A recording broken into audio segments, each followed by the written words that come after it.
Okay, hello everybody in the chat room. We've got Ryan, Matthew, and Mattia. I'm seeing, of course, 1, 2, 3, 3, 2, 1. Got a good group, Ryan.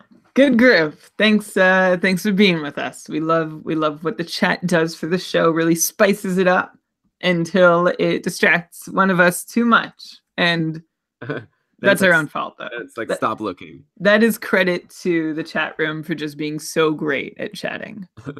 I want to do a quick poll here. Is there anyone in the chat room who has lost in their leagues and is still here? I feel like I would be like, I'm already seeing a potential loss happening tonight, and it's difficult to talk about this stuff. I just want to like get out of my brain, and I still have other leagues where I'm doing well, and I'm just curious to know if there's anyone here who listens to our podcast that's not actually still active in a league. I feel like I'd be like, fuck those guys.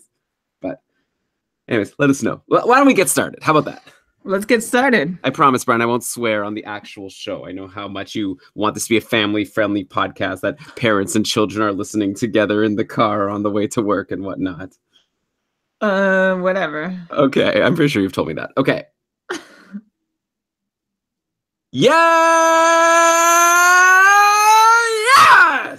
Thank you, everybody, for tuning in to another episode of the Keeping Karlsson Fantasy Hockey Podcast, the best fantasy hockey podcast. Oh, no. Hard. Did you start the timer? I said I specifically told you I was starting the timer, so you wouldn't ask me if I started the timer. I wasn't listening. Thank you, everybody, for tuning into another episode of the Keeping Karlsson Fantasy Hockey Podcast, the best fantasy hockey podcast in the world, hosted by two guys own Erik Carlsson in their keeper pools. I'm your host, Elon Dubrovsky. This is serious business right now. It's playoff time, baby. So I'm here with, of course, the fantasy hockey robot, the maestro of the matchup, the Corsi authority, the player projection pundit, Brian Com. I thought you were going to come up with like a new one every couple weeks rather than just add them to a running list that you're going to cite every single time. No? I mean, if anyone wants to help me come up with more nicknames for you, I'm not a brilliant genius here coming up with fantasy hockey puns and rhymes all the time. It's hard. You are a brilliant genius. Don't sell yourself short. Hello, by the way. Hello to you. Hello, everybody listening. Excited. Yeah, playoff time. Things matter now, for sure. So hopefully we'll have some advice. We got some feedback, Elon, in the form of a recent iTunes review on the US store. CP and then like 7777777 said, great show. Be a little more decisive. We know you can't predict the future. Just tell us what you think. So I am pledging to be more decisive this show. And that's actually in large contrast to another review we got, which someone was mad that we couldn't predict the future. So thank you, CP, for your understanding. This one's for you.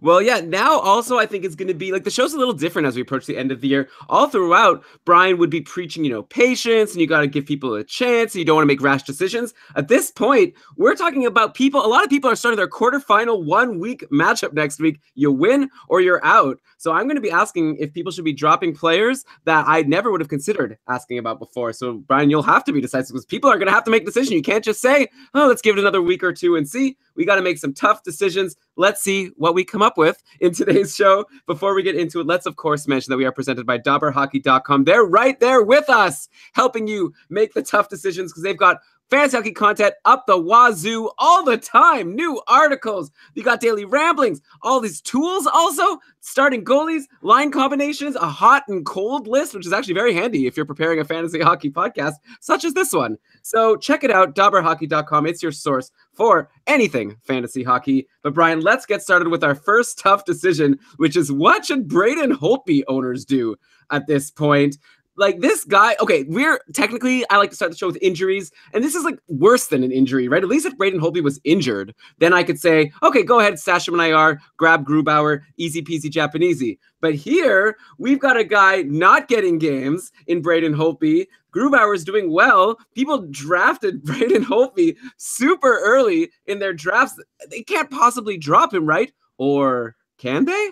I don't know. So, okay, we've already discussed how bad the season has been for Holtby. I don't think we were expecting to be at a point where he may not even be getting starts in the fantasy hockey playoffs. But after putting up a sub-800 save percentage in 3 of his last 5 games, Holtby was on the bench for the Caps' last 2 games, and it looks like that will continue into next week. Brian, here's a coach from Barrie Trotz who, when asked if he'll stick with Holtby as the number 1 goalie, he said, I think, just like anything, we'll make that decision based on that he's played a lot of games and won a lot of games. So because he's number 1 doesn't mean you don't go with Gruby for just a bit so that Holtby can settle his game. We'll see with the goaltending coach just to see what the best thing for the long haul is. So all of that to say, he's saying just because Holtby, what I take from that is like just because Holtby's the number 1 goalie doesn't mean we're not going to play Gruby or Philip Grubauer for a little while. And why not play Grubauer, right? If you're damn.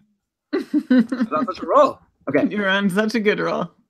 And why not play Grubauer for a while, right? He's been great. He had a shutout win over the Sharks yesterday. He stopped 26 of 28 in a 2-1 loss to LA on Thursday. Great games and wins in his previous 3 starts as well, with 100% save percentages in the recent games that he relieved Holtby after he flamed out. And usually when a goalie comes in relieving a goalie who's been bad, they have a tough run of it. Grubauer's even been great when coming in for relief. So it seems like Grubauer is going to be the guy for the next little while. But the question is, for how long? Is it time for people to consider dropping Holtby? Or is Holtby worth holding to take up a roster spot during your fantasy playoffs? And then I guess before I've actually let you speak, Brian, I'll just also ask, obviously, the flip side of this coin is like, should people be rushing to grab Grubauer off of free agency? Next week, Washington, they're home to Winnipeg on Monday. Then they have a home-and-home series against the Islanders on Thursday, Friday. And then they're at Philly on Sunday. So it's not the best schedule, like a lot of games, but a lot of tough teams. But at the same time, if Grubauer is the starting goalie on the Caps for the foreseeable future, how can you not want him? Well, you might want Philip Grubauer in the near future. Let's start with Holtby, though. The last time we talked about Braden Holtby on our Sunday regular show, we cut Holtby some slack. I was saying that what the Capitals were doing in front of Braden Holtby was as much the culprit as anything else in contributing to what is going to be Holtby's first sub-920 season in 4 years. Of course, it'll also be by far the lowest save percentage mark of Holtby's career, 907 right now. That puts him far below the previous low watermark of 915. So that's ugly. There's less to defend for Braden Holtby with the way he's played lately, though. I'm not blaming the team in front of him quite as proportionately. I think he deserves a fair amount of the blame if you've been watching how he's been doing himself over the last couple of weeks. It looks like the wheels just sort of started falling off. So for that reason, Grubauer should be added in just about all formats. I don't see this situation being so potentially different from, say, Hutton and Allen in St. Louis, where Allen wasn't getting the job done. Hutton came in, got the job done, and was able to wrestle significant starts away. If Grubauer can get the Caps back on track, I think they're happy to go with him. If he plays about average, maybe that opens the door for Braden Holtby to start at least like every 3rd game until he's able to turn in a couple consistent performances. But until that happens, I'm happy to have potentially a free agent goalie on a pretty darn good team to throw onto my roster to start me at least 1 game this week. So, yeah, and the big difference between what happened in St. Louis with Allen and Hutton is at that point, for us on the podcast, we were able to say, well, probably you want to hold on to Allen because eventually he'll take over as the starter, and he did. But, I mean, it's helped that Carter Hutton is injured right now, that we don't know how long he'll be out, but we're not talking about St. Louis. On Washington, it's like, Brian, I don't think you actually answered. Do the Holtby owners drop him at this point, or do they waste a spot? Like, let's say you're going into your quarterfinal matchup starting next week, 1 week, 1 week, 1 week, quarterfinals, semifinals, finals, then you're done. Do you hold Holtby at this point, or do you like drop him for Grubauer if Grubauer is available? That's a really tough call, and of course it depends on what other goaltending options are available in your league. I think it's a pretty bold move if you're ready to just cut ties with Braden Holtby altogether. However, if you need skater stats and you can only hold on to 1 goalie, there are only, 13, 14 games left in Washington's season. So how many more starts are you going to get out of Holtby? Are you even going to make it to the next round of the playoffs if you hold Holtby? These are the questions you need to ask yourself to make that decision. Yeah, true. And actually, I always say yeah. When I was editing, I noticed I always answer every single thing with yeah. So that is true, Brian. I would say this week, like I said, the Capitals are going Thursday, Friday against the Islanders. So they'll probably get Holtby in for one game and Grubauer in for the other game. So you might as well at least hold Holtby until then and then maybe reassess, see if you still want to hold him over the weekend, depending how he does in his next start. And also, by the way, speaking of the Capitals, where's the offense gone lately? They've scored only 3 goals in their last 3 games, and one of those was an empty netter. And Brian, one of the big reasons why we might get eliminated from one of our leagues today is because Alex Ovechkin has gone pointless in 3 games. Right when we needed him most. Oh my God. Like Ovechkin having such a great year and all of a sudden quiet. Not that his owners can do anything about it. Of course, I'm not going to ask if people should be dropping Alex Ovechkin. Of course they shouldn't. But are you seeing anything concerning about Washington's lack of scoring during their West Coast road trip last week? Or are you just as confident as ever in them breaking out, starting at home versus Winnipeg tomorrow? Like just as confident as you would have been on last Sunday's episode that Washington's going to score a lot of goals in their next game? This, to me, for the Capitals offense, just looks like a rough patch. The Capitals' 5-game rolling average for their team shot rate had fallen to its deepest depths a few weeks back in February, but it's bounced back up to a league average level over the Capitals' most recent 5 games. Their shot rate is still nothing special, but it's about as good as we've been able to expect from them this year. Of course, having as good a shot rate as they've had this year has lined up perfectly with a shooting percentage funk in which they've just scored 3 goals on their last 88 shots, Roland not getting one single power play chance in Saturday's game at San Jose, and we're seeing a pretty perfect storm of some very not fun times for the Washington offense, which I can think is going to which I do think is going to wake up. That's my prediction. It's not a very bold one. Yeah, so let's hope for Alex Ovechkin hat-trick tomorrow, and hopefully, Brian, a hat-trick that actually helps us and doesn't just make us cry because it's for a team that's been eliminated. But okay, since we're talking about goalies letting their owners down, what's going on with Peter Mrazek over in... Actually, I'm going to start over because I recall that I heard that I've been pronouncing his name wrong, and it's Mrazek. So, Mrazek. And it might be Petter.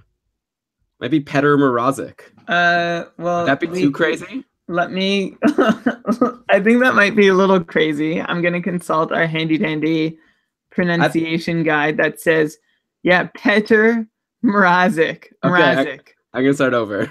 Okay. Okay, so mute yourself, figure it out. Yeah. Okay. And of course, maybe by the time you're listening to this episode, you'll know if Ovechkin got a hat trick tomorrow versus the Winnipeg Jets. But since we're talking about goalies letting their owners down, why don't we go to Philly and talk about what's going on with Petr Mrazek? Things were going so well for him in Philly when he first arrived, and then he just cratered over the past couple of weeks. I remember, finally on the podcast, we're like, maybe Mrazek finally is in a good spot. Now, I mean, who knows? Before yesterday's great 2-1 win over the Jets, he put up 4 straight losses, letting in 4+ goals and putting up a sub-900 save percentage in each of those games. Brian, my neck is hurting from all this back and forth of whether Mrazek is a reliable fantasy goalie or not. Yes, he was great yesterday versus the Jets, but should his owners be depending on him for their fantasy playoffs if they're still alive, or should they be very, very weary? And I guess the big question is, if you have Mrazek and you're going into your quarterfinals next week, would you drop him for Grubauer if he's available? And second question, what do you think of my finally pronouncing this goalie's name correctly? Petr Mrazek, not Peter Mrazek, as I think I've been saying all season long. Well, I barely know who you're talking about, but I'm still going to try and roll with it. Mrazek, when did we ever say, by the way, that Petr Mrazek was a reliable fantasy goalie? Or even Peter Mrazek? We've never said that about him either. And beyond that, when's the last time that the Philadelphia goalie, whoever it's been, has been a reliable fantasy play? Now, I know, we were touting the Flyers as one of the league's hottest teams a couple weeks back, and they do remain a legit playoff contender. But as I was commenting to someone in our Facebook group this weekend, Elon, Mrazek seems to be as good or bad a bet on any given night, regardless of opponent or anything else that's just entirely circumstantial. The last short pattern that you just summarized speaks to how unreliable, how up and down he can be. The upside is there, but so is the downside. So I also asked if you would drop him for Grubauer. Yeah, I also had some stuff to say about Ovi, but I missed my chance. You still can, I guess, if you want to. No, that's okay. I'll paste it. No, whatever. Okay. As for who I'd prefer between Mrazek and Grubauer, I will take Grubauer for numbers, but Mrazek if I'm hungrier for getting starts because, again, we don't know what the Holtby Grubauer balance will look like going forward. Though even if I am looking to Mrazek, last I heard from Philadelphia beat writer Dave Isaac was that Brian Elliott is not expected to return for the regular season, which was news for just about everyone. Like, I had to dig for it today, though. It has not been widely circulated yet. So if you have to think that Brian Elliott is not getting back into the net this season, doesn't mean Mrazek is going to run the table, right? Alex Lyon is going to get in the net at some point, though if that happens, I don't know if he's going to be given a shot for a follow-up performance, expecting Mrazek to just retake the net. So all that to say, Mrazek is still the better play if you're looking for starts and you're looking further ahead, but short-term, I like Grubauer. Yeah, and again, this is kind of all about short term. If you're going into a quarterfinals, I would be very nervous about playing Mrazek and potentially blowing up my save percentage and goals against average categories just to chase an extra game on the week. And Brian, by the way, I don't know where you're seeing these news items. I've been seeing lots of back and forth. I saw something saying that Elliot and Neuwirth would both not be back before the playoffs, and then I saw something else just like an hour later saying they both might be back for a game or two. So I think it's still kind of up in the air for both of those guys. But since we're on Philly, let's talk about the other big news there, which is that Wayne Simmons has finally returned from his upper body injury that caused him to miss 7 games. He returned on Thursday versus Pittsburgh, and in 3 games so far, that was a lie. It was Wednesday. Why would I lie? He returned on Wednesday versus Pittsburgh, and in 3 games so far, he has a total of 1 even strength assists, also only 5 hits and 5 shots in those 3 games combined. So definitely not the injection of production into their lineups that his owners were hoping for. I'm talking about Wayne Simmons here. Not great. And also, he was on line 3 yesterday versus the Jets with Michael Raffl and Valtteri Filppula, and was also in his regular spot on the top power play. So obviously, that's a great spot. Right when that first game back started on Wednesday, Brian, we were doing our weekly mailbag show with the patrons, and Nolan Patrick scored a power play goal, and it looked like he was going to be on the top power play, and Wayne Simmons wouldn't even be getting there, but it looks like Simmons has retaken that job. We'll see how long it lasts, though. Like I said, no power play points so far since his return. Another concerning thing is that he's had less than 15 minutes of time on ice in his last 2 games compared to his 18 minutes and 20-second average on the season. That's a 3-minute drop. That's huge. So, Brian, what are you making of Simmons at this point? The playoffs are the time to make big cuts, like I said at the start of the show, and maybe Simmons has to be one of them. We're going to be bringing up a bunch of appealing free agent options on today's show. Would Simmons be someone you'd consider letting loose at this point, saying a couple of playoffs where hits aren't even counted? First, just a quick fact check, Elon. It was a gorgeous power play assist from Nolan Patrick, and that was while I think Wayne Simmons, I don't know if it was to draw the penalty, but he'd taken a high stick or something, so he's off for repairs. Nolan Patrick just stepped in to that top power play line very temporarily because Wayne Simmons wasn't available and did something on the power play that Wayne Simmons does not do. Like, Wayne Simmons does not set up pretty passes. He's that big net front presence. So it was interesting to see Nolan Patrick take advantage of that extra little small window, even with Simmons healthy in the lineup. And if you have Simmons on your roster, you've been waiting for him to come back. I don't know, if you've been a Wayne Simmons owner all year long, you already know that you should not be letting him get too comfortable on your roster. He's on pace for a very disappointing 46 points in 75 games, which would allow him to just barely sneak up to 50 points if we were to give him an 82-game season. If we were to give him an 82-game pace, this is going to be Wayne Simmons' worst season since he made his Philadelphia debut as a 23-year-old back in 2011-12. Elon, do you remember where he played before that? Oh man, no idea. He started his career as an LA King. I remember because in my NHL 09 Dynasty, I knew you'd say NHL Dynasty EA Sports. I had Wayne Simmons, Matt Molson, and Brian Boyle just tearing up the league for like a decade. Anyway, Wayne Simmons, like I said, on pace for his worst season since a 23-year-old in 2011-2012. Now, Simmons has still managed 16 power play points and is on pace to finish in his usual like low to mid-20s range there. Thank goodness for that, because his even strength scoring just has not been there. Part of that is due to Simmons' low on-ice shooting percentage. Part of it may also be due to fewer offensive zone starts, so I don't think that moves the needle a whole lot. Really, it's Simmons' own individual numbers that tell the tale. A 33% decrease in shot attempts per 60 minutes. That's a big deal. A sort of commensurate one in actual shots on goal per 60 minutes. And these are probably also a product of his worst shot attempt share ever. While he's on the ice, he's only seeing 40% of shot attempts going towards the opposing net. That means 60 are coming at him. It looks like he might be having a harder time getting out of his, it looks like he might be having a harder time getting out of his zone than usual. So all this to say, if you own Wayne Simmons, listen closely to the rest of this episode, because we have a lot of potential replacement options that you should absolutely consider for him.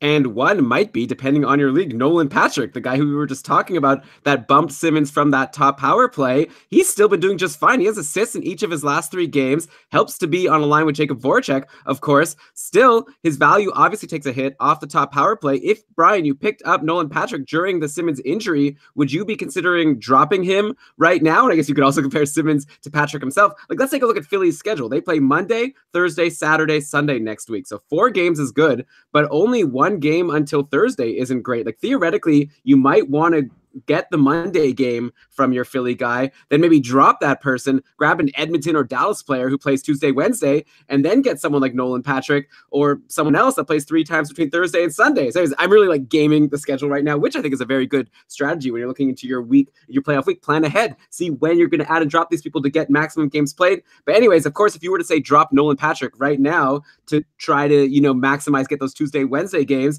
you might risk losing him. Someone else might pick him up and you'd risk losing his 5 points in his last 5 games or whatever potential he has moving forward. So I guess in general, is Nolan Patrick droppable right now off the top power play, or is he worth holding just because he's been so good lately?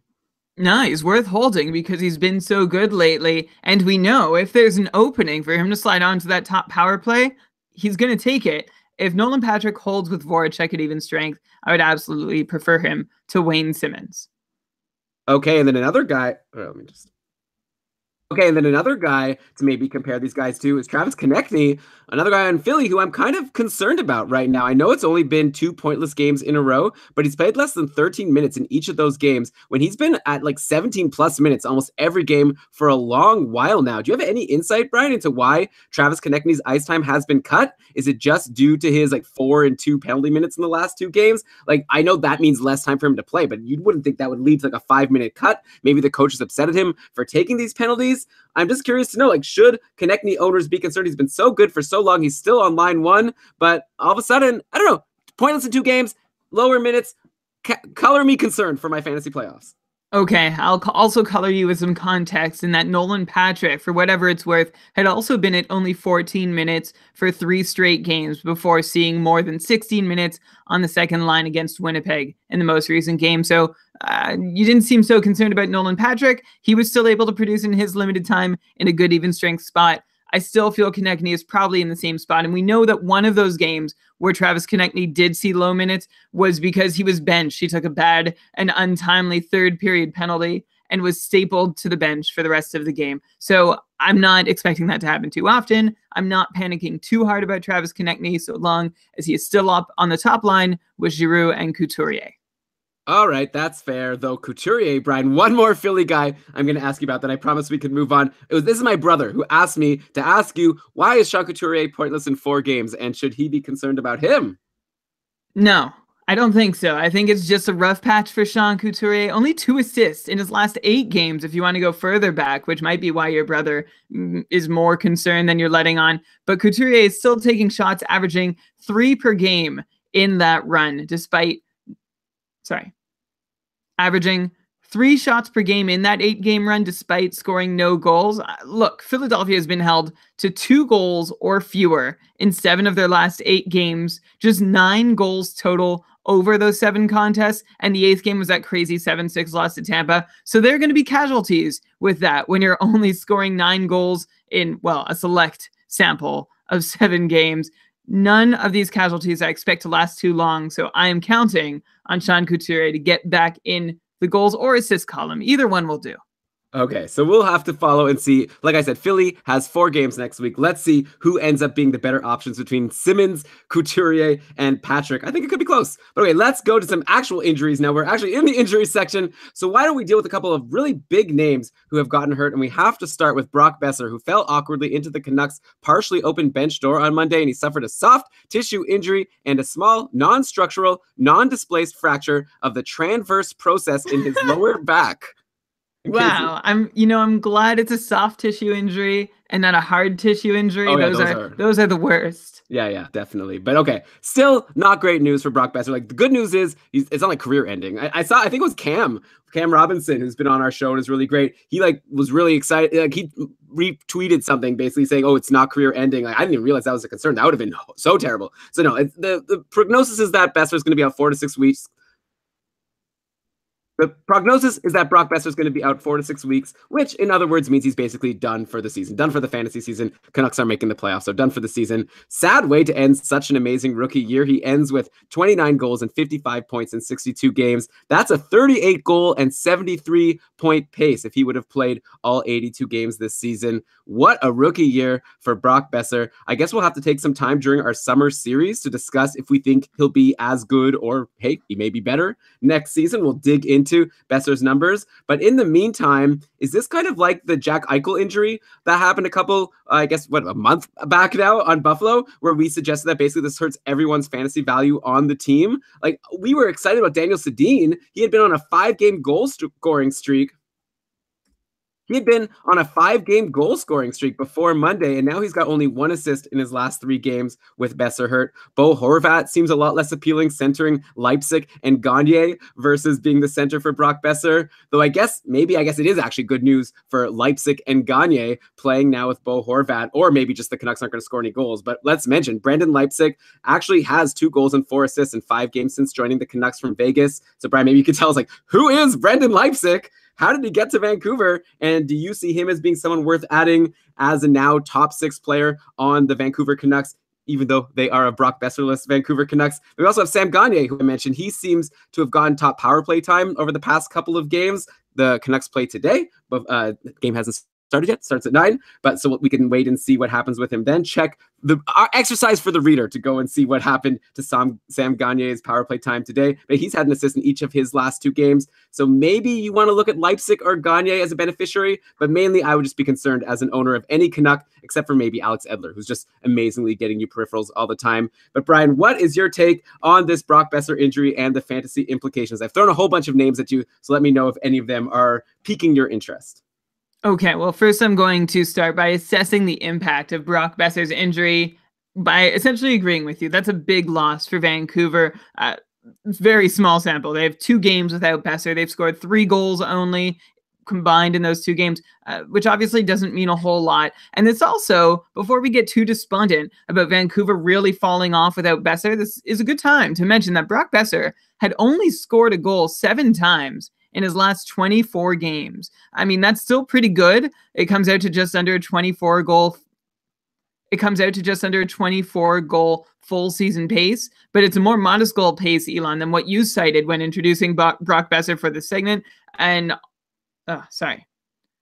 it's a more modest goal pace than the one you cited when you introduced Brock Besser for the segment. He'd gotten rolling on that crazy goal scoring run back in November, has been cooler since. Still very good. We're all very impressed by Brock Besser. So anyway, the Canucks are trying to move ahead without him, and maybe Brandon Leipzig could be a part of that. He's been waiting for a shot to be to be an offensive contributor after being a big-time scorer for Portland of the WHL and then continuing in that vein with the AHL's Toronto Marlies for the last 3 seasons. Now, Leipzig is 23 years old, turning 24 in the spring, 5'10", 180, former 3rd-round pick of Nashville. He's now in an NHL scoring role for the very first time in his career. Leipzig only had 13 points in his 44 games with Vegas this year. A low individual shooting percentage, although he wasn't shooting a ton, so he didn't deserve a whole lot better. But he essentially goes from playing 4th-line minutes in Vegas with Cody Eakin and Alex Tuck to top 6 minutes in Vancouver with the likes of, formerly the likes of Brock Besser, now Bo Horvat, Jake Virtanen, Sam Gagner. So no slam dunk that Brandon Leipzig is going to be a big contributor now that he has a chance to. But hey, he has 2 goals, 4 assists, 6 points, 16 shots in 5 games as a Canuck. So I am interested. We'll see how this week goes for him. And then beyond him, I'm not even that interested in the guys I just mentioned. Like Horvat has been pretty cool for a while. Virtanen and Gagner, I'm not expecting a whole lot from. Maybe Alex Edler is the only other fantasy relevant Vancouver Canuck. Well, Daniel Sedin and Henrik Sedin, if you're looking for penalty, oh my God. If you're looking for power play points or assists, I don't know. Elon, take it. I'm rambling. Okay, well, so wait, you're saying that Brendan Leipzig to you is the most valuable forward on Vancouver? Like he's overtaken Bo Horvat? I was kind of saying like, okay, in a league where someone like Horvat is owned, maybe you could look at Brendan Leipzig, but I would never expect you to prefer Horvat to Leipzig. That's wild. I'm just saying I'm very interested. Bo Horvat has not shown a whole lot lately. The run that we've seen from Leipzig as a Canuck is, I don't know, I'd have to go back a little while to find a similar run that Bo Horvat has had. Okay, well, that's fair. Maybe people should be moving on completely from the Canucks, and we'll have to see if they'll be able to score. They do have games on Monday and Wednesday next week. They go Monday, Wednesday, Saturday. So you could grab a Canuck, or if you have Horvat, hold him maybe for the Monday, Wednesday games, and then consider dropping him instead of holding him all the way through the week just to get a Saturday game where he may even be on your bench. You know what? I'm being totally unfair to Bo Horvat. I take it all back. Bo Horvat for sure, and then Leipzig. Okay, good to think. Good to know you actually looked. You checked and saw who Bo Horvat is. Yeah, well, no, like he had a 3-game dry spell that for some reason in my mind I thought was like 7 or 8, and really he hasn't had a 3-game dry spell aside from that one since the very first 5 games of the year. So I'm sorry. I hope I'm sorry. I hope Bo Horvat and the Bo Horvat fan base will forgive me. Yeah, and that 5 games of no points at the start of the year was when Besser wasn't doing anything, right? He even got benched for a couple games to start the year, if you recall. And probably this recent run is with Besser injured. I'd be concerned about Horvat with Besser out. I'm concerned about everyone with Besser out. And Brian, you even said how like Besser hasn't scored as many goals lately. He must have been getting assists or something. I don't know. Bad news. But you know what's good news, Brian, is now it might be cheaper and easier to get tickets to a Vancouver Canucks game. Is anyone even going to want to go to a game to see the Canucks without Besser in the lineup? Well, maybe it might be easy to get Canucks tickets. There still are some tickets that are hard to get, like obviously the Maple Leafs on a big run right now, and Philly, like we've discussed, who are going to be fighting for that final playoff spot. And if you want to get to see one of these really exciting, basically playoff games as the actual NHL playoffs approach, then why not take a chance? Why not take a look at buying your tickets with our sponsor for this week's episode, which are our friends over at SeatGeek. Brian, SeatGeek makes buying tickets so much easier. It can be complicated and so much easier. Buying tickets can be complicated and confusing, but there's a better way to buy with SeatGeek. SeatGeek is the smartest, easiest way to get tickets to every type of live event, whether you're searching for a last-minute deal, planning a night out with friends. Generally, I don't really have that, like planning nights out with friends. It's like, okay, you guys plan the night out, you invite me. I prefer that. But if you want to take the onus, you can buy a bunch of tickets for your friends. Man, this ad copy for SeatGeek really assumes that you're a generous person. If you're going to be going, I guess you could share the link and then everyone could buy their ticket, but then they won't all get the seats together. But I guess one person can buy the ticket and then everyone else can chip in afterwards, buy you a beer at the game. I don't think that's included with your SeatGeek ticket. But anyway, SeatGeek saves you time and money by searching multiple ticket sites to compare prices and find you amazing deals. And to help you get the most bang for your buck, SeatGeek grades every ticket based on value to help you immediately identify the best seats that fit your budget. And if your budget is especially tight, then why don't we just throw you an extra amount of money off of your SeatGeek purchase? Yeah, how about we do that? All of our listeners get $20 off their first SeatGeek purchase. So if you have never done it before, this is reason to try it. Just download the SeatGeek app, enter the promo code KEEPING, do it today or tomorrow. That's promo code KEEPING for $20 off your first SeatGeek purchase, even the day after tomorrow. Whenever. You know, and if you forget, you could tweet at us at Keeping Karlsson. We'll let you know what that offer code was. It was keeping. Okay, let's go to our next big injury. We still have a few more, but no name probably bigger than Marc Scheifele at this point. He suffered an upper body injury on Tuesday. We don't have a timeline yet, but I'd imagine we won't be seeing him back anytime soon, with Coach Paul Maurice having said, we'll be real careful with this one. So I don't think they're going to be rushing Scheifele back until they need to, like maybe right before the playoffs. I think he's done for your fantasy season. That's my prediction. So going into yesterday, the Jets' top 6 was scheduled to be Stastny, Ehlers, and Laine, and then Connor with Little and Wheeler. But it looks like things got shaken up at some point in the 2-1 loss to Philly yesterday. Kyle Connor was bumped in favor of Matthew Perreault on line 2, playing with Wheeler and Little. And for the record, the top power play was Wheeler with Stastny, Laine, Joel Armia for some reason, and Dustin Byfuglien. So, Brian, to me, there are four guys worth discussing here. So, Brian, to me, there are four guys worth discussing here, and those are Kyle Connor, Brian Little, Matthew Perreault, and Joel Armia. So let's not waste time talking about how Patrik Laine is amazing. He's currently tied for the NHL lead in goals with 40, or about how Paul Stastny is a clear must-add in all formats at this point on that top line. We've already discussed that. You guys all know that. But the Jets have a very nice Monday, Tuesday, Thursday, Sunday schedule next week. So there could be a lot of value in picking the right Jet to add out of free agency. And unfortunately, or maybe fortunately, because they're available, the four likely free agents in the best positions to do well are all ice cold right now. But obviously, we can't let that stop us from potentially recommending someone in a really good spot, right? Like, obviously, the casual fantasy player is going to just take a look at who's got the most average fantasy points over the last couple of weeks, and they're not going to see Brian Little there. But maybe we can do some difficult prognosticating here and recommend someone who's not doing much lately. And Brian Little's the guy I want to ask you about. What's the deal with him? He was a 60-plus point pace guy for the last few seasons, but this year he's taken a huge step back. He only has 37 points in 68 games, barely over a half point per game. That said, with Scheifele out, if Brian Little is going to be centering a top six line next week with Blake Wheeler and someone like either Perreault or Kyle Connor, does that make him someone worth rolling the dice on to do something? Or would you be waiting for something to happen first with Brian Little before adding him? So Brian Little is seeing reasonable minutes and has spent nearly all of them this season with either Ehlers or Laine when playing at even strength until about 10 games ago, of course, when Stastny was acquired, and then Little found himself playing with Perreault and Roslovic. He did take a deployment bump last year. This is still Brian Little I'm talking about. Little lost a couple minutes of ice per game as well as his spot on power play one, and we talked about it on the show. That trend has continued into this one, but last year it wasn't a big deal when we talked about it. We were concerned, but then, hey, Brian Little was putting up a 65-point pace. This year, in the exact same deployment or very similar deployment, he's putting up a 45-point pace.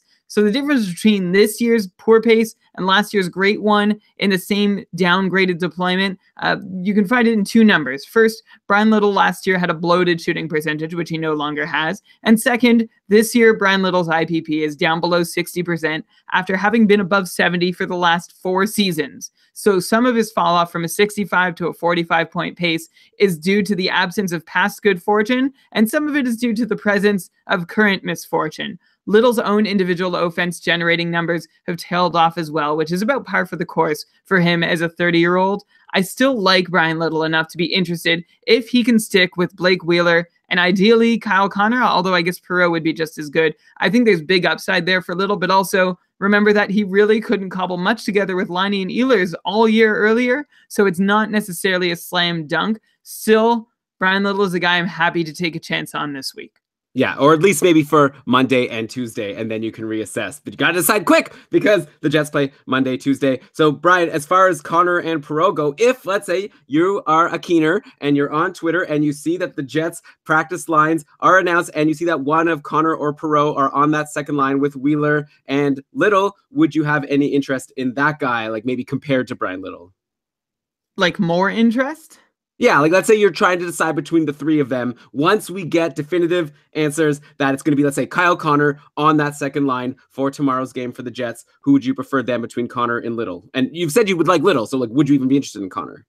Yeah, I might be interested in Connor because I might be able to count on him for more shots than Brian Little. I guess if they're both on the same line, then I will take the I was going to say the non-Little guy, but I think I would go Connor, Little, Perreault, but for no good reason. Yeah, well, I guess one reason is that they could easily get bumped, as we saw in the last game. It could be Connor there and tomorrow, and then on Tuesday, Matthew Perreault gets there. Then you feel really bad about having wasted one of your ads on someone who's on the bottom six. And also, anyways, by the way, anything about Joel Armia on the top power play? I feel like that totally can't last, right? I have not seen any good explanations for why Joel Armia was bumped to the top power play unit. It's not something I can see a reason to have last either, but stranger things have happened. I guess if you made me bet, I would say this does not last more than one more game. Yeah, I guess it would be because they're trying to even out their two power play units. Like, why doesn't Nikolai Ehlers ever get to play on the top unit? He's having such a great year. He has 52 points in 68 games, and only 12 of those points are on the power play. So imagine if he was getting top unit power play time, Nick Ehlers could be a 70-plus point guy. But alas, maybe next year. I don't know. I guess they really like having that strong second power play unit. Also, by the way, Steve Mason returned from his injury, got a shutout versus the Rangers, and is now injured again. So he just like came in, sniped a shutout, and then gone. But maybe he's a good guy to stash in your IR if you're listening to this, and you can get a start out of him later on when he does come back. Like, let's say if you don't care about this week, you've already won this week, you have one move left, use it to stash Mason in IR, and then later on when you're in your finals and all of a sudden he comes in for a key game, you won't have to waste a move then. Something to consider. He clearly has something left in him, though it was the Rangers that he shut out. But still, they are an NHL team, kind of, right? Very much so. All right, and another goalie that is injured is Ben Bishop. He suffered a knee injury on Monday versus the Sens. He's expected to rejoin the Stars for their road trip next week, where they'll be in Montreal Tuesday, Toronto Wednesday, Ottawa Thursday, and Winnipeg Sunday. We don't know when he will play, if or when, but he's going to be back with the team at least, though Kari Lehtinen has really held down the fort well. He's only let in one goal in each of his two starts versus Nashville and Anaheim with Bishop out. Let's see how he does versus Pittsburgh today, and actually the game is currently going, and Pittsburgh's winning 2-0 in the second period. It's not the greatest start for Kari Lehtinen. Pittsburgh Penguins, they know how to score some goals. But Brian, did you know that like going into today, Kari Lehtinen has a .921 save percentage on the season in 25 games? I didn't realize he'd been doing so well as a backup on Dallas. Seems like he might be a really good ad right now while Bishop is hurt. That game versus Montreal on Tuesday has got to look pretty appealing if you have an open goalie spot that day. The Habs don't score a lot of goals, and Kari Lehtinen seems to be on a pretty nice run. Kari Lehtinen is certainly thriving in a backup role, isn't he? His .936 even strength save percentage is his best marker since, well, probably ever, but we only have data going back to 2007, 2008, and prior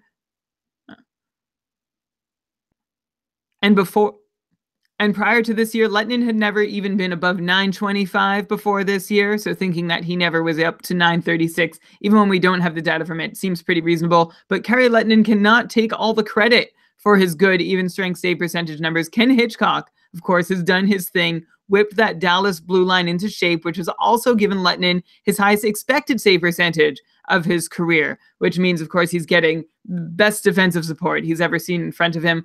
All this to say, Lehtinen is a pretty solid option for someone possibly available for free in your pool. I know it doesn't look that way so far based on tonight's game against Pittsburgh, but like you said, that happens sometimes against Pittsburgh. Yeah, hopefully. Oh, sorry. Go ahead.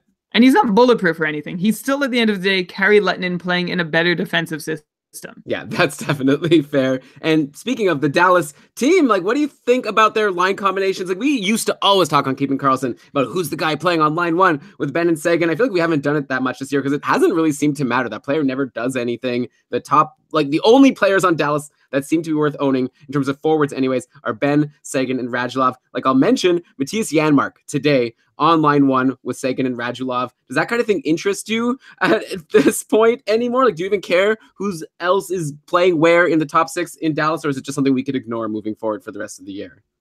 It interests me a little bit, although I do know Janmark has had a couple turns up on the top line this year and has not made anything much of them. It does make me sad as a Jamie Benn owner, though, that he doesn't get to play with Seguin and Radulov, but that's as far as I'm really taking it. Okay, so let's go to our next. I always say like okay or yeah. What's a good transition word? What do other people do? Cool. Cool. Okay. Radical. I'm like, maybe not radical. Fantastic. Well, cool was good. Super awesome. So I'm gonna go. Cool. So let's go to our next. No, now I'm laughing for no reason. Cool, let's go to our next injury, which is Riley Smith over in Vegas. He has an upper body injury, and it's been announced that he'll be missing Monday's game versus Philly, at least moving forward. We don't know beyond that. Vegas plays Monday, Wednesday, Friday, Sunday next week. So a really great schedule. We don't know how many of those games Riley Smith will get in, but he for sure won't be there on Monday. This opened up a spot for the newly acquired Thomas Tatar to take Smith's spot with Karlsson and Marchessault on the top line and the top power play. Unfortunately, this promotion has not gone very well for Tatar so far. He's pointless in 3 games. And yesterday, it appears that David Perron bumped Tatar from the first line mid-game, and Tatar ended up spending time with Haika and Haula in the bottom 6, or maybe the second line. I don't know. Actually, side note, Brian, this Vegas lineup looks pretty shallow when they have James Neal and Riley Smith out, like a second line of Tatar and Haika and Haula, and then pretty much nobody's in the bottom 6. It's hard to imagine, like, Vegas is so good. I guess they've really been carried by a really strong top 6, and I guess just a balanced bottom 6. But anyways, we're not a hockey analysis podcast in terms of general team success. What we know is that as far as fantasy relevant players go, you want to have the player playing with Marchessault and Karlsson, and it might be Tatar, but it might not be. So I'm curious, Brian, would you consider rolling the dice on Tatar or any other potential Vegas free agents at this point for their amazing Monday, Wednesday, Friday, Sunday schedule next week? Like, I was thinking Tatar could be a great ad, but with Smith potentially coming back and Tatar getting moved around the lineup, I'm not so sure anymore. Like, maybe Alex Tuch is the one worth considering. He's been on the top power play as well lately, along with Tatar and along with Karlsson, Marchessault, and Shea Theodore. But Tuch has 3 points in his last 3 games, along with 10 shots on goal. So I feel like maybe those are the 2 top potential Vegas free agents worth considering. How do you like either of those guys? Well, the very good Vegas schedule, like you said, is reason to consider any Golden Knight who's a free agent in your league, including Thomas Tatar. I do share your trepidation, Elon, that Riley Smith being healthy, if he is healthy and returns, that means unknown things for Tatar's deployment, which has not been all that great as a Vegas Golden Knight. Anyone who thought he'd be getting a huge bump in deployment, wrong. He was averaging 16 minutes and 44 seconds this year as a Detroit Red Wing. So far with the Golden Knights in 6 games, he's averaging less than 15 minutes. So almost a 2-minute drop in ice time. Of course, we could still just be getting used to the system, finding a place, whatever. He could still do well this week, but I'm still I'm on the fence. If you have him as someone who is playing a better schedule than anyone else who's available, I think he's a pretty good shot to try out. I think I'd still prefer him to Alex Tuch, because outside of grabbing 7 points in the first 9 games of the year, Alex Tuch has not been able to put up any consistent measure of scoring. So this nice little run that you mentioned, Elon, it's a nice little punch, maybe worth considering in very deep leagues, but I'm not jumping at the guy. I will hope that Thomas Tatar sees more even strength deployment, sees better even strength deployment, and makes something out of it than Alex Tuch in whatever small measure of power play time he might still manage to hold on to. Okay, well, I don't know. What's a better line? If Tatar's playing with Thomas Heika and Erik Haula, and Alex Tuch is playing with Cody Eakin and Ryan Carpenter. By the way, we haven't mentioned Ryan Carpenter on the podcast, but he had a nice little run himself. I don't even know which line is better. I think if I were deciding if I was going to pick up Thomas Tatar tomorrow, I'd wait and try to see if I could catch what those practice lines will be, and if it's going to be David Perron or Tatar on that top line. Something to consider. And sorry, by the way, I know now that I said that the Vegas bottom 6 isn't good, I'm sure now they're going to score a whole bunch of goals over the next few games. Clearly they're a balanced team. I don't want to take all the hate from the Vegas fans who already know that we've totally blown it with our analysis of them early on in the season. Very good team, though. I don't know. I'm kind of predicting a first-round playoff boot. Sorry. I think it's going to happen. Also, by the way, Marc-Andre Flurry, he had a good game yesterday, but overall, he's been not as good lately. He's been average. Not terrible, for sure. He's been amazing overall, and he's been average-ish lately. So something to consider. Brian, how about before we move forward, we thank one more sponsor for this week's episode, which are our friends over at FanDuel. We're mentioning guys like Alex Tuch and Ryan Carpenter. If you're in a shallowish league, you're never going to consider these guys, but that's a fun part of playing fantasies, to really know who are the deep down. Alex Tuch is on the top power play on Vegas, and on FanDuel, you can get him for super cheap. And that is the fun of playing daily fantasy with our friends over at FanDuel. It's fantasy hockey for everyday fans. New contests starting every day. You can play whenever you want. And there's something for everyone. Lots of contests to choose from, starting at just $1. You pick a contest, you choose your team, and you watch your score real time. And we've been doing a Keeping Karlsson FanDuel League every time we do one of these mentions of FanDuel. And so we did one last week. And Brian, guess what? I came 5th out of 20. So I landed in the money. It was really fun. Though, of course, I couldn't defeat the Thing, who was amazing. He was smart, and he grabbed Brad Marchand for his amazing 5-point game versus Detroit in that 6-5 Boston win. So we got 64 points just out of Marchand. He also had Torrey Krug, who had also an amazing game. You do well if you get those Bruins on a high-scoring game. Of course, Marchand's also been he's injured today. I don't think we're planning on talking about Marchand later on the show, but it is something to maybe watch if he's going to be out moving forward. Don't grab him on FanDuel on Tuesday if it turns out he's not going to be playing. Though if he is playing, watch out for another 5-point game. But yeah, it's a lot of fun playing FanDuel. It's a lot of fun trying to beat Brian and I. This week, it was hard for you to beat myself, though. It looks like it was pretty easy to beat Brian. It was very easy to beat me this week, but you can try your best. You can try and get in on that Brian beating action. If you haven't joined us yet this year to do it, just give it a shot now. FanDuel.com/Karl, Karl, to get in on our contest. It'll open early Tuesday morning, run on Tuesday night's games. FanDuel.com/KARL. Yeah, Tuesday's contest was also the last time that Taylor Hall got a point. He's had 2 pointless games since then. I had Taylor Hall. I hope I didn't jinx him by taking advantage of his FanDuel success for me and squeezing out all the production from him. I want to see Taylor Hall do well moving forward. He's another guy, Brian, in our joint league that might have cost us the week this week. We have him and Ovechkin doing nothing for the most part. Anyways, okay, let's move on. We're still on injuries. News came out today that Marc Stone suffered a leg injury in Friday's game for the Sens against Calgary, and he's going to be out at least 2 games. And again, like, this is a guy who, like, why would the Sens rush back Marc Stone? They're not making the playoffs. If anything, it's probably better for them to tank anyway. So who knows when he'll be back. Huge blow to Marc Stone owners. He was on a 10-game point streak before the game versus Calgary. He has 20 points in his last 15 games and 62 points in 58 games on the season. I don't think I would have been able to get that right. If someone would have asked me, is Marc Stone over a point per game player this year? I think I would have been like, I think he's close, but probably not. But no, he's been so amazing. I'm curious to know, actually, Brian, we'll have to discuss this in the summer series if we think that Marc Stone is this good. Like, are you going to be drafting him as like a second round guy that you're expecting over 80 points from next year? But until then, we got to talk about right now. And it's probably a big issue for us because I was planning on recommending someone like JG Pageau for next week. The Sens have a good schedule. They play Monday, Tuesday, Friday, Saturday, and Pageau has been on such a great run. He has 3 goals and 22 shots in his last 5 games, but I'd imagine a lot of that was because he was playing at even strength and on the power play with Marc Stone. Is this going to be another Brock Besser situation where now I should just be concerned about any Sen who was playing with Stone being able to continue the production they were putting up? Yeah, it really could be. This is one of those times when I wish I had a robust set of shot assist data that I could reference to see of Pageau's 22 shots in his last 5 games. How many of those shots came after a feed from Stone or some other Stone related creation? Marc Stone is also very good at forcing turnovers, and without him, I don't think his line mates even get to exit their own zone and enter their opponents as often, let alone generate as many chances when they do manage to enter the opposing zone. So Stone's injury certainly does ding Pageau's value, Dzingel's value. It makes me hesitant to add him. It makes me hesitate to add, well, especially Pageau, because he was the one I was closest on. Nope. It makes me hesitant to add Pageau, well, and Dzingel to a lesser measure because I wasn't that interested. Like, I would be hoping to cash in on Pageau's shot totals. I'm not necessarily counting on them to continue without Marc Stone being such a big straw stirring that line's drink.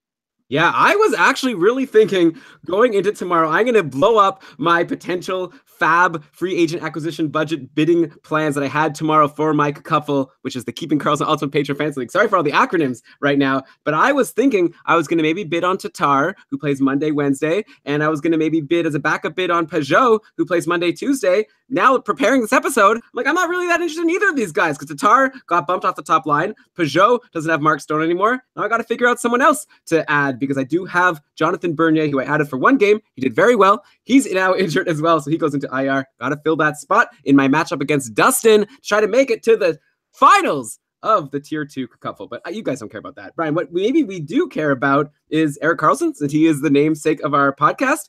And I feel like it would be nice to talk about him for a quick second without trashing the Sens management or anything like that. Erik Carlsson has been pretty great over the last couple of weeks. He has 2 goals and 6 assists in his last 6 games. He's now up to 50 points in 62 games on the season, which is good for a 66 full season pace. Full season pace. And this is on a down year, right? If Erik Carlsson's on a 66-point pace on a down year, we would expect that he should be better next year, or at least the same. Like, I feel like it's just something to keep in mind because he's probably going to get downgraded in a lot of drafts next year. People are maybe going to be able to get him in like the 3rd round or something. So don't forget about Erik Carlsson. Even in a down year, he's still doing well, but we'll have to see if he also is hurt by Marc Stone being injured. And Brian, okay, let's talk about now the Buffalo Sabres. Last week we talked about top power play guy Evan Rodriguez being hurt for the Sabres. And unfortunately, this week we have another hit to that top power play unit as Kyle Okposo is going down with a concussion. Because Kyle Okposo went down with a concussion. So the Sabres lines yesterday versus Vegas were Ryan O'Reilly, Sam Reinhart, and Colin Wilson. And then Pominville with Larson and Gergensons. And trust me, you don't want to hear the bottom 6. It's not pretty. There is no depth on this Buffalo Sabres team now that they've lost Eichel and they traded away Vander Kane and Evan Rodriguez and Kyle Okposo are hurt. There's really like no one there. The top power play yesterday was Ryan O'Reilly with Pominville, Reinhart, Wilson, and Ristolainen. So here's my question for you, Brian. What should Ryan O'Reilly, Reinhart, and Ristolainen owners do next week? Like if you own any other Buffalo Sabre, you obviously drop them. But if you have ROR, Reinhart, or Ristolainen, it's tough because they do seem like they should be worth owning, but Buffalo's a really crappy schedule next week. They only play on Thursday and Saturday. So you have to hold these guys all the way through to Thursday, not even playing, just to get 2 games on busy days where you might even have to bench one of them or someone else to play them. Like, so Reinhart, he's been on a great run lately. He has 9 points in his last 10 games. Ryan O'Reilly is the roster's current leading scorer, and eventually he's going to take over as the top scorer. He's only like 3 points behind Jack Eichel now. He's got 50 points in 68 games. So he's on a 60-point pace, having a solid year. Ryan O'Reilly, I normally wouldn't recommend dropping him. And then you have Ristolainen, who's pointless in 3. It's been a real up and down year for him. But now going into a fantasy hockey playoffs quarterfinals, are any of these guys worth holding in a playoff matchup with all these injuries and a crappy schedule next week? And because like if you do hold them, you can get a really good 4-game schedule in the following week, but that's a big if. You have to make it through. So Brian, what's your take? Should people be holding on to Ryan O'Reilly, Reinhart, and or Rasmus Ristolainen, even with a tough schedule and with a bunch of injuries? Okay, so if you own any these 3 Buffalo Sabres, because it's unlikely you own another, what you need to do is you need to count how many games your team is going to play this week. Then you need to look at your opponent, see how many games they're going to get out of their roster in the same week. And if, after counting, you estimate a deficit that is substantial between your games played and your opponent's games played, then I don't think you can afford to wait on your Sabres to play on Thursday, especially if you may already have your lineup full without them, because it's a reasonably busy night. If you want to try and hedge, like this is the ideal scenario. You drop Ryan O'Reilly or Reinhart or Ristolainen only for someone on a team that plays both Monday and Tuesday. So Carolina, LA, Montreal, Ottawa, and Winnipeg all fit that bill. And then you you get the jump on re-adding one of those Sabres a day early on Wednesday. That's probably your best gambit, but it's still not guaranteed you can pull it off if someone else would rather add them earlier and wait it out till Thursday. And as always, you're going to want to check out your replacement options too. If you're dropping a Sabre to get 2 extra games played out of like Alex Tuck, I may be inclined to hold on tighter to Risto and the like if he's my best option out there. Okay, and what about like the injuries though? Like, are you just concerned that maybe they'll start to suck moving forward? Like now another hit to that top power play. Are they still going to be able to score goals? I guess so.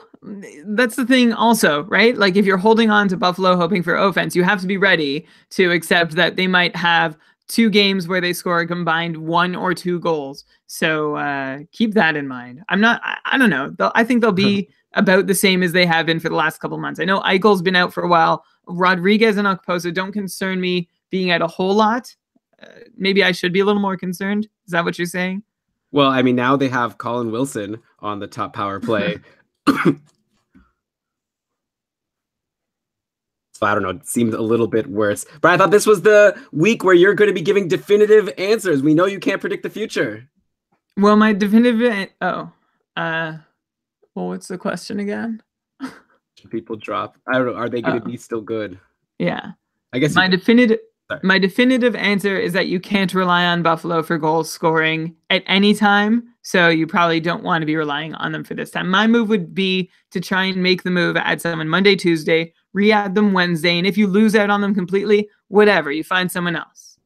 Yeah, hopefully. It's too bad. Ryan O'Reilly having a good year, but these Sabres not only were not deep to begin with, but now they're being ravaged with injuries. I will also toss in that the Penguins have a pretty crummy schedule this week also. They play back-to-back on Wednesday and Thursday, and that's it.